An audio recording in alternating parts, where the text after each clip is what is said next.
नमस्कार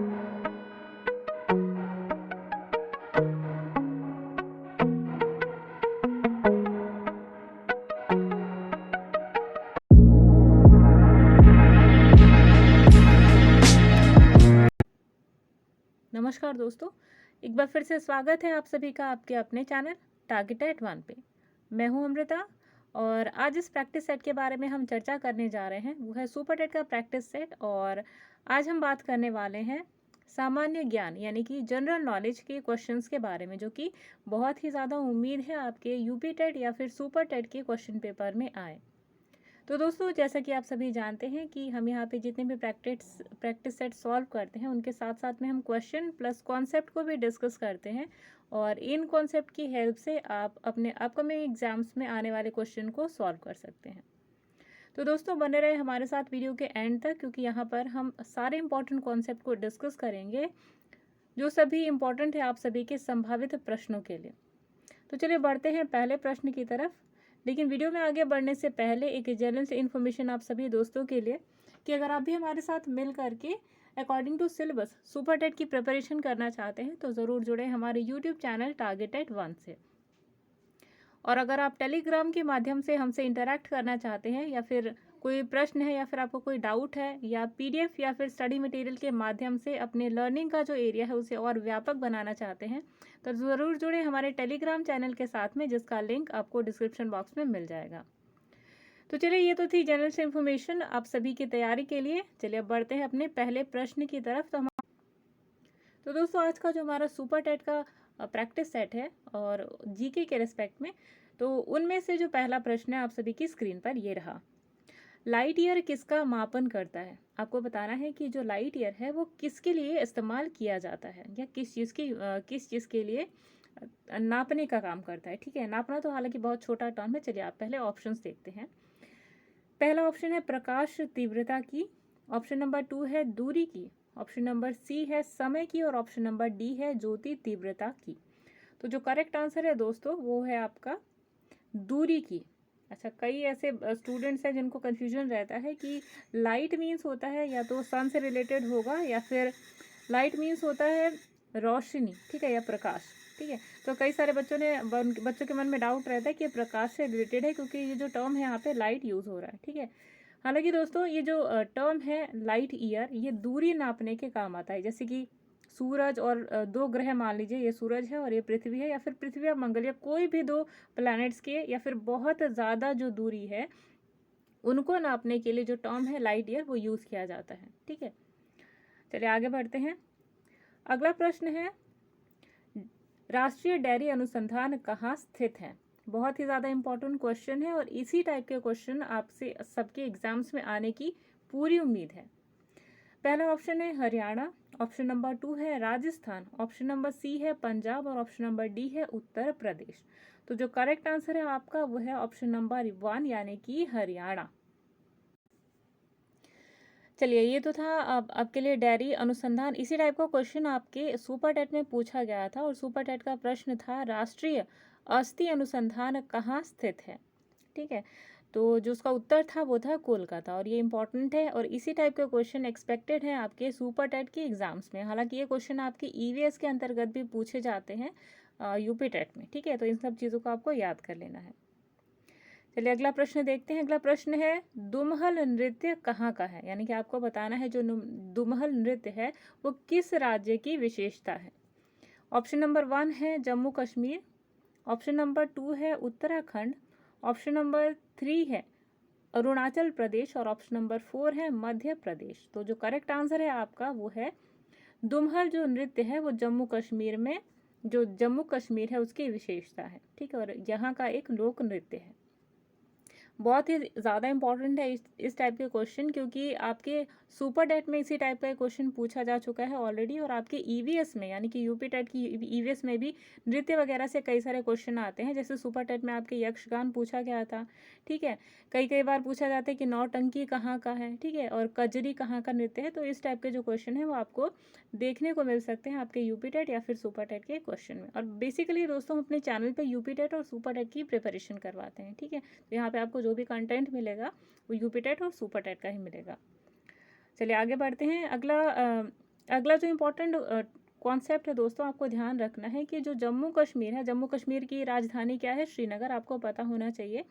अभी हाल ही में जो इसमें बदलाव हुआ था पिछले 1 डेढ़ सालों से पहले, कि जो 370 धारा थी वो जम्मू कश्मीर के ऊपर से हटा ली गई थी। दैट मीन्स कि यहाँ पर अब सभी को जम्मू कश्मीर को भी वही दर्जा प्राप्त हुआ जो कि अदर स्टेट को प्राप्त है। ठीक है, तो इंपॉर्टेंट चीज़ है। दूसरी चीज़, जम्मू कश्मीर से ज़्यादातर आपके एग्जाम्स में क्वेश्चन पूछे जाते हैं नेशनल पार्क्स के बारे में, यानी कि जो राष्ट्रीय पार्क है या नेशनल पार्क है वो आपके एग्जाम से पूछे जाते हैं। तो यहाँ पे जो 5 पूछे गए हैं, जो 5 नेशनल पार्क है, वही ज़्यादातर घुमा फिर आपके एग्जाम से पूछे जाते हैं।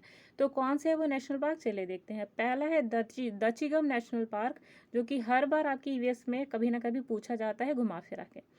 दूसरा पार्क है हेमिस नेशनल पार्क, यानी जिसे हेमिस हाई एल्टीट्यूड भी कहा जाता है। ठीक है, अच्छा यहाँ पे चीज़ रिपीट गई, चलिए इसको हटा देते हैं, ये रिपीट हो रही है। ठीक है, अगला है काजीनाग नेशनल पार्क। काजीरंगा दूसरा है जो कि असम में पाया जाता है, जो कि एक सींग वाले गैंडे के लिए पॉपुलर है। ठीक है, तो उसको उसको यहाँ से आपको कंफ्यूज नहीं करना है। ठीक है, काजीनाग नेशनल पार्क है जो कि जेएनके में है। ठीक है, नेक्स्ट देखिए किश्तवाड़ नेशनल पार्क। तो ये भी कई बार पूछा जा चुका है एग्जाम्स में कि किश्तवाड़ नेशनल पार्क वो कहाँ पे सिचुएटेड है। ठीक है, तो वो कहाँ पर है? आपके जेएनके में। चलिए अगला क्वेश्चन देखते हैं। अगला क्वेश्चन है, नेपाल की सीमा भारत के कितने राज्यों से लगती है? यानी कि आपको बताना है कि नेपाल जो है, जो एक राष्ट्र है, नेपाल जो देश है वो अपने बॉर्डर को कितने राज्यों के साथ में शेयर करता है भारत के। ठीक है, पहला ऑप्शन है 3, ऑप्शन नंबर 2 है 4, और ऑप्शन नंबर 3 है 5, और ऑप्शन नंबर 4 है 6।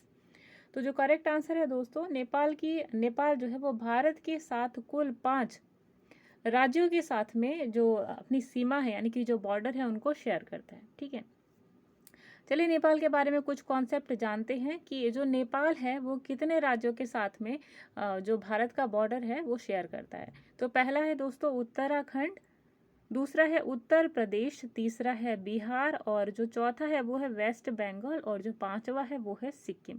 यानी कि ये कुल जो नंबर ऑफ राज्य हैं, यानी नंबर ऑफ स्टेट बॉर्डर्स हैं जो शेयर करता है नेपाल इंडिया के साथ में। चलिए अगला प्रश्न देखते हैं। अगला प्रश्न है, एनी बेसेंट ने निम्नलिखित में से किस अखबार की स्थापना की थी? ऑप्शन नंबर 1 है Young India, option number B है New India, option number C है केसरी, और ऑप्शन नंबर 4 है मूल नायक। तो जो करेक्ट आंसर है दोस्तों आपका वो है यंग इंडिया। यानी एनी बेसेंट ने जिस अखबार की स्थापना की थी वो था यंग इंडिया। तो ये जो अखबार है यंग इंडिया, इसका जो रोल था वो क्या था स्वतंत्रता प्राप्ति में, कि ये जो न्यूज़पेपर था उसने लोगों के अंदर जागरूकता फैलाई। बेसिकली जो न्यूज़पेपर्स होते हैं दोस्तों, उनका जो काम है वो यही होता है कि हमारे सराउंडिंग में या फिर जिस स्टेट में हम रह रहे हैं या जिस कंट्री में रह रहे हैं उसके अंदर क्या सडन चेंजेस हो रहे हैं, और अवेयरनेस फैलाना जो होता है न्यूज़पेपर का रोल होता है। तो ये जो यंग इंडिया था इसने बहुत ही बड़ी क्रांति फैलाई थी लोगों को अवेयर करने के बारे में। हालांकि जो न्यूज़पेपर्स होते हैं दैट टाइम इतनी स्वतंत्रता नहीं थी कुछ भी लिखने की जितने कि आजकल के रिस्पेक्ट में देखा जाता है। जो कुछ भी राइटर्स या जो भी एडिटर्स होते हैं उनके अंदर पूरी छूट है कि कुछ भी छाप दें, लेकिन पहले ऐसा नहीं होता था क्योंकि हमारा देश गुलाम हुआ करता था। तो गुलामी की जंजीरों में जब ये बंधा हुआ था तो बहुत ही ज़्यादा मुश्किल था अपने विचारों को सबके सामने व्यक्त करना। हालांकि अब ऐसा बिल्कुल भी नहीं है। चलिए अगले प्रश्न पे आते हैं। तो अगला प्रश्न है, पलक्कड़ दर्रा किन दो राज्यों के बीच स्थित है? आपको बताना है कि पलक्कड़ नाम का जो दर्रा है वो किन भारतीय 2 राज्यों के बीच में स्थित है।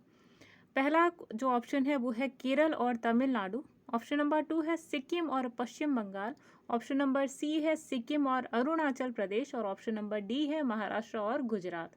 तो जो करेक्ट आंसर है दोस्तों वह है ऑप्शन नंबर 1, यानी कि केरल और तमिलनाडु के बीच स्थित है पलक्कड़ दर्रा। ठीक है, एक चीज़ और आपको ध्यान में रखना है दोस्तों, बहुत बहुत ज़्यादा इम्पॉर्टेंट है, और वो ये कॉन्सेप्ट है कि केरल और तमिलनाडु जो है इनके बीच में 3 पॉपुलर पहाड़ियां हैं। ठीक है, और इन पहाड़ियों को आपको नाम याद रखना है इनका, क्योंकि ये बेसिकली रिस्पॉन्सिबल होते हैं जो केरला और तमिलनाडु के अंदर जो खेती पाई जाती है, जो बारिश होती है, उसके लिए तीनों जो पहाड़ियां हैं वो फेमस हैं। ठीक है, क्योंकि इन्हीं पहाड़ियों से टकरा करके जो बारिश है वो इन्हीं प्रदेशों के अंदर यानी कि केरला में और तमिलनाडु के अंदर पाई जाती है। ठीक है, और जो रेशियो डिवाइडेड है यानी कि जो रेशियो का डिफरेंस आपको मिलेगा इन्हीं पहाड़ियों के कारण मिलता है। तो चलिए इतनी सारी बातें हमने कर ली पहाड़ियों की विशेषताओं के बारे में। तो चलिए पहाड़ियों का नाम भी देखते हैं। तो पहली जो पहाड़ी है उसका नाम है नीलगिरी। ठीक है, क्या कहा हमने? नीलगिरी। तो दोस्तों ये जो नीलगिरी पहाड़ी है, ठीक है, चलिए नीलगिरी पहाड़ी के बारे में एक चीज़ और जान लीजिए कि जो नीलगिरी पहाड़ी है इसकी जो टॉपेस्ट पीक है यानी कि जो सबसे ऊंची चोटी है उसको हम डोडा बेटा के नाम से जानते हैं, जो कि तमिलनाडु में सिचुएटेड है। ठीक है, दूसरा कॉन्सेप्ट जान लीजिए कि जो दूसरी पहाड़ी है तमिलनाडु और केरला के बीच में उसका नाम है इलायची पहाड़ियाँ यानी कि कार्डेमम हिल्स। ठीक है, तीसरी जो पहाड़ी का नाम है, तीसरी पहाड़ी का नाम है अन्नामलाई हिल्स। ठीक है, तो ये तीन जो पहाड़ियाँ हैं केरला और तमिलनाडु के बीच में पाई जाती हैं। कौन सी? पहली है नीलगिरी, दूसरी है अन्नामलाई और तीसरी जो है कार्डेमम यानी कि इलायची हिल्स। ठीक, चलिए कॉन्सेप्ट भी थोड़ा सा समझ लीजिए कि इनमें वर्षा में इतना अंतर क्यों पाया जाता है, क्योंकि दोस्तों यहाँ पे क्या है, दोनों साइड घाट है। ठीक है, वेस्टर्न और ईस्टर्न घाट। इस वजह से जो हवाएं हैं वो डायरेक्ट जो है पानी के जो वाष्प वाटर वेपर्स होते हैं ये बड़ी तेजी से बहाकर इस साइड में लेकर आते हैं। ठीक है, और इसके कारण क्या होता है कि इस पहाड़ से टकरा कर जो वाटर वेपर्स हैं इनसे बारिश हो जाती है और ये जो केरला है इसमें काफ़ी ज़्यादा बारिश देखने को मिलती है। लेकिन उल्टा यहाँ पे जो क्या होता है, यहाँ पे जो बारिश का जो रेशियो है वो बहुत ही कम पाया जाता है। तो ये जो पहाड़ियाँ हैं तीनों वही रिस्पॉन्सिबल होती हैं जो वेदर चेंजेस होते हैं, जो बारिश का जो रेशियो इतना डिफरेंस पाया जाता है, तो इसी कारण देखा जाता है। चलिए तो काफ़ी विस्तार में बात हो गई। चलिए बढ़ते हैं अगले प्रश्न की तरफ। दोस्तों यहाँ से एक और क्वेश्चन आपके एग्जाम्स में आता है। बेसिकली जो हमने अभी बात करी कि नीलगिरी हिल्स की जो टॉपेस्ट पीक है यानी कि जो सबसे ऊंची चोटी है उसका नाम क्या है, तो हमने अभी बात करी, तो वो क्या था? डोडा बेटा। चलिए अगले क्वेश्चन पे आते हैं। अगला क्वेश्चन है निम्न में से किस वर्ष में पूना संधि पर हस्ताक्षर किए गए थे? ऑप्शन देखते हैं। ऑप्शन नंबर 1 है 1932, ऑप्शन नंबर 2 है 1930, ऑप्शन नंबर 3 है 1916 और ऑप्शन नंबर डी है 1931। तो जो करेक्ट आंसर है दोस्तों वो है 1932, यानी कि कई लोगों को कन्फ्यूजन होता है 1930 और 1932 के बीच में। तो चलिए थोड़ा सा कॉन्सेप्ट देख लेते हैं पूना समझौता या फिर पूना पैक्ट के बारे में। तो पूना समझौता, जिसे आप पूना पैक्ट भी कहते हैं, ये भीमराव अंबेडकर और महात्मा गांधी के बीच पुणे की यरवता सेंट्रल जेल में 24 सितंबर 1932 को हुआ था। ठीक है, समझौता कब हुआ था? 1932 को। किनके बीच में हुआ था? महात्मा गांधी और BR अम्बेडकर के बीच में। ठीक है, अंग्रेज सरकार ने इस समझौते को सांप्रदायिक अधिनियम यानी कि कम्युनल अवार्ड में संशोधन के रूप में अनुमति इसकी प्रदान की थी। और समझौते में यह कहा गया था कि दलित वर्ग के लिए पृथक निर्वाचन मंडल को त्याग दिया गया और इसके साथ ही जो दलित वर्ग के लिए आरक्षित सीटों की जो प्रांतीय विधानमंडलों में 71 से बढ़ाकर 147 और केंद्रीय विधायिका में कुल सीटों को 18% से 18% घटाकर कर दी गई थी। तो काफ़ी बड़ा जो आप क्या कह सकते हैं कि भेदभाव था दलित वर्गों को लेकर के, यानी कि पूरी कोशिश की जा रही थी दलित वर्ग को दबाने की। तो इसी कारण जो था BR अम्बेडकर जो साहब थे वो बाहर निकल कर आए और उन्होंने दलितों के हक के लिए जो अपनी आवाज़ थी वो उठाई। ठीक है, तो जो क्वेश्चन का आंसर है दोस्तों करेक्ट वह है 24 सितंबर 1932। ठीक है, यानी कि ऑप्शन नंबर 1 है आपके क्वेश्चन का करेक्ट आंसर। चलिए अगले क्वेश्चन पे आते हैं। अगला क्वेश्चन है तत्वबोधिनी सभा की स्थापना किसने की थी? तो आपका ऑप्शन नंबर 1 है राजा राममोहन रॉय, ऑप्शन नंबर 2 है Debendranath Tagore, option number C है ज्योतिबा फूले और ऑप्शन नंबर डी है हेनरी विवियन डिरोजियो। तो जो करेक्ट आंसर है दोस्तों वो है तत्वबोधिनी सभा की जो स्थापना थी वो राजा राममोहन राय ने की थी। ठीक है, अच्छा एक और चीज़ की राजा राम मोहन रॉय थे, उन्होंने एक और जो चीज़ थे, एक और जो संस्थान था या एक और सभा थी जिसकी उन्होंने स्थापना की थी, तो वो कौन सी थी? ब्रह्म समाज की। ठीक है, चलिए थोड़ा सा जो राजा राम मोहन रॉय थे इनके बारे में थोड़ा सा जान लेते हैं। तो आप अपनी स्क्रीन पे जो इमेज देख रहे हैं ये है राजा राम मोहन रॉय की। ठीक है, इन्हें भारतीय पुनर्जागरण का अग्रदूत के नाम से भी जाना जाता था और आधुनिक भारत का जनक जो था वो भी इस उपाधि से भी उन्हें संबोधित किया जाता था। और इनके माता पिता के नाम हालांकि ये ज़्यादा पूछा नहीं जाता, लेकिन for the shake of knowledge, क्योंकि आज जो आप इस मॉडर्न एज में रह रहे हैं कहीं ना कहीं इस मॉडर्नाइजेशन का जो सूत्रपात था वो राजा राम मोहन रॉय के द्वारा किया गया था। वरना जाति प्रथा, बाल विवाह, कई सारी चीज़ें थी जो हमारे पुराने समाज में थी, और जिन्होंने बेसिकली जो जाति प्रथा थी, यानी कि शूद्रों को मंदिर में प्रवेश ना करने देना, ठीक है, और ब्राह्मणों को ही केवल हक था मंदिर में जाने का। तो ये जो जो रूढ़िवादिता थी और पुरानी जो सोच थी, उससे छुटकारा दिलाने का जो बहुत ही बड़ा जो रोल प्ले किया था वो राजा राम मोहन रॉय ने किया था।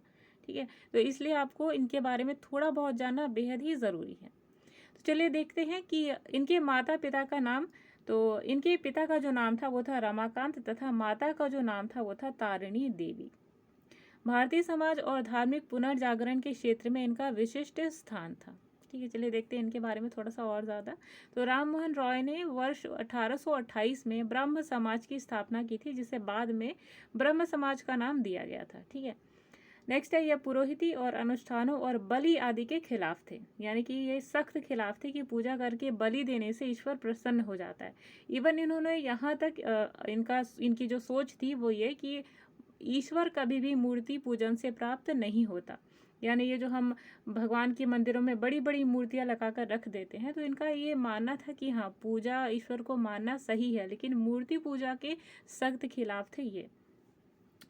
और ये प्रार्थना, ध्यान और शास्त्रों को पढ़ने पर ध्यान केंद्रित करते थे, और ये सभी धर्मों की एकता पर विश्वास करते थे। यानी कि जो राजा राम मोहन रॉय थे, इनका जो सोच थी वो ये थी कि सारे धर्म सिर्फ एक है, और धर्मों के आधार पर कभी भी इंसानों को बांटा नहीं जाना चाहिए, न ही किसी धर्म को छोटा और न ही किसी धर्म को बड़ा समझना चाहिए।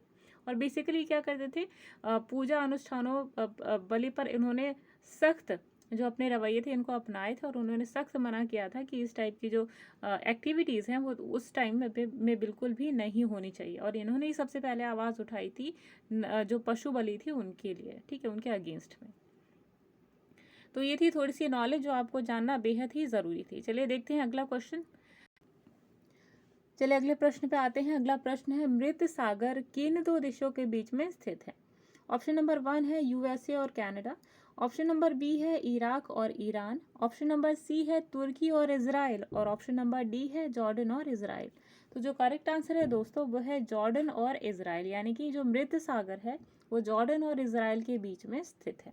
ठीक है, एक चीज़ और आपको यहाँ से पूछी जा सकती है कि जो पूरे विश्व में है, ठीक है, हालांकि वो मृत सागर जो है वो पूरे विश्व का सबसे जो लोवेस्ट पॉइंट है वो है। ठीक है, तो ये भी आपको ध्यान रखना है इस क्वेश्चन के रेस्पेक्ट में, ये भी कॉन्सेप्ट है बहुत ही ज़्यादा इंपॉर्टेंट।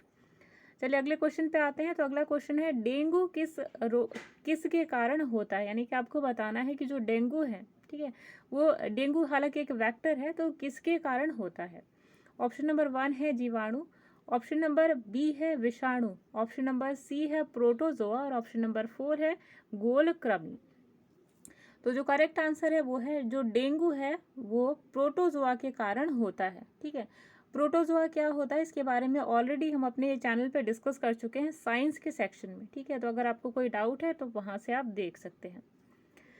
तो चलिए डेंगू के बारे में थोड़ी सी नॉलेज देख लेते हैं, क्योंकि यहाँ से भी क्वेश्चन आपके एग्जाम्स में आ सकते हैं कि आपको बहुत सारे सिम्टम्स दिए जा सकते हैं और आपसे पूछा जाता है कि ये सारे सिम्टम्स किस रोग की निशानी है, क्योंकि जो CTET का पेपर देख रहे हैं वो काफ़ी थॉट बेस्ड होता है, तो इस टाइप के क्वेश्चन आप वहाँ पे देखने की पूरी उम्मीद है आपको। तो चलिए डेंगू के बारे में थोड़ा सा जानते हैं। तो डेंगू एक टाइप का बुखार होता है जिसमें आमतौर पर जिसे आमतौर पर या आम बोलचाल की भाषा में हड्डी तोड़ बुखार के रूप में जाना जाता है। ये एक फ्लू जैसी बीमारी होती है जो डेंगू वायरस के कारण होती है, और ये तब होती है जब वायरस वाला एडीज मच्छर किसी स्वस्थ व्यक्ति को काटता है।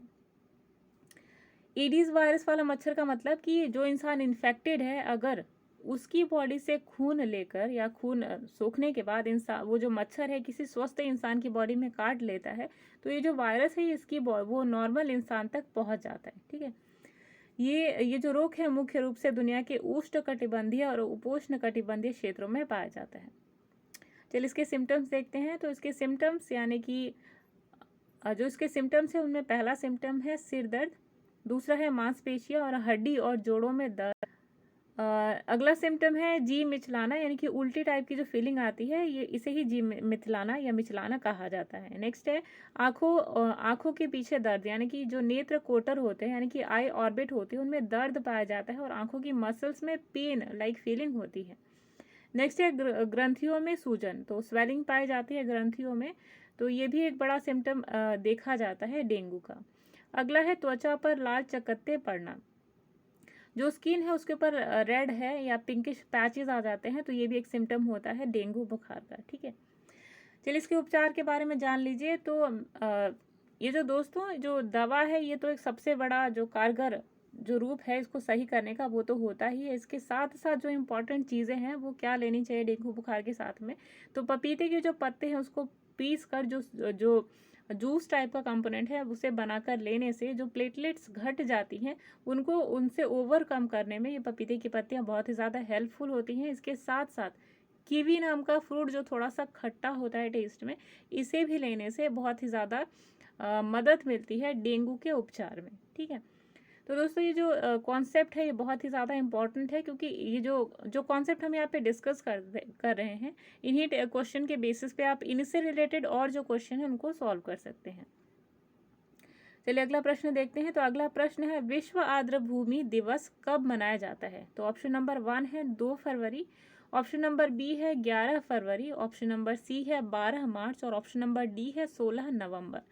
तो जो करेक्ट आंसर है आपका वो है दोस्तों 2 फरवरी, यानी कि 2 फरवरी को मनाया जाता है विश्व आर्द्रभूमि दिवस। अब आर्द्रभूमि क्या होती है, चलिए देख लेते हैं। वेटलैंड्स, जिसे आर्द्रभूमि भी कहा जाता है, एक ऐसा भूभाग होता है जहाँ के परितंत्र का बड़ा हिस्सा स्थायी रूप से या प्रतिवर्ष किसी मौसम में जल से संतृप्त यानी कि सैचुरेटेड हो जाता है या उसमें डूबा रहता है। तो ऐसे क्षेत्रों में जलीय पौधों का बाहुल्य रहता है। जलीय पौधे यानी कि हाइड्रोप्लैंक्टन्स। ठीक है, ऐसे पौधे जो कि पानी में ही सिर्फ उगते हैं, और यही आर्द्रभूमियों को परिभाषित करता है। और जैव विविधता की दृष्टि से देखा जाए तो आर्द्रभूमियाँ अत्यंत संवेदनशील होती हैं, क्योंकि विशेष प्रकार की वनस्पति और अन्य जीव जो हैं इसी केवल आर्द्रभूमि में ही उगते हैं, और फलने फूलने के लिए यहाँ की जो एटमॉस्फेयर होती है वो बहुत ही ज़्यादा अनुकूल होती है। ठीक है, तो वेटलैंड्स बेसिकली वो एरिया होते हैं जो कि मैक्सिमम टाइम पानी से घिरे रहते हैं। ठीक है, अच्छा एक क्वेश्चन ये भी पूछा जा सकता है कि अपने इंडिया में टोटल कितने वेटलैंड्स पाए जाते हैं? तो अपने इंडिया में जो टोटल नंबर ऑफ वेटलैंड्स होते हैं वो होते हैं 37 इन नंबर। ठीक है, तो ये भी इंपॉर्टेंट कॉन्सेप्ट है जो आपको जानना बेहद ही ज़रूरी है सुपर टेट के पॉइंट ऑफ व्यू से। तो दोस्तों यहाँ पे खत्म होता है हमारा इंपॉर्टेंट क्वेश्चन आंसर की सीरीज। हमारे आज का जो प्रैक्टिस सेट है, पूरी उम्मीद है कि आपने यहाँ से बहुत सारे कॉन्सेप्ट सीखे होंगे और आपके लिए बहुत ही ज़्यादा हेल्पफुल भी होंगे। और दोस्तों कोई डाउट ऐसा होता है जो या कोई चीज़ ऐसी है जो इनअप्रोप्रिएट लगती है, तो आप कमेंट बॉक्स में बहुत ही ज़्यादा शालीनतापूर्वक लिख सकते हैं। और दोस्तों अगर आपको सेशन अच्छा लगता है, प्रैक्टिस सेट अच्छे लगते हैं, हेल्पफुल लगते हैं, तो एक लाइक ज़रूर दीजिएगा, क्योंकि बहुत ही ज़्यादा मेहनत लगती है इन वीडियोज़ को प्रिपेयर करने में। तो दोस्तों यहाँ ख़त्म होती है हमारी आज की वीडियो। मिलते हैं नेक्स्ट वीडियो में जो और ज़्यादा कॉन्सेप्चुअल होगी आप सभी के लिए। तब तक के लिए अमृता को दीजिए इजाज़त। Bye bye.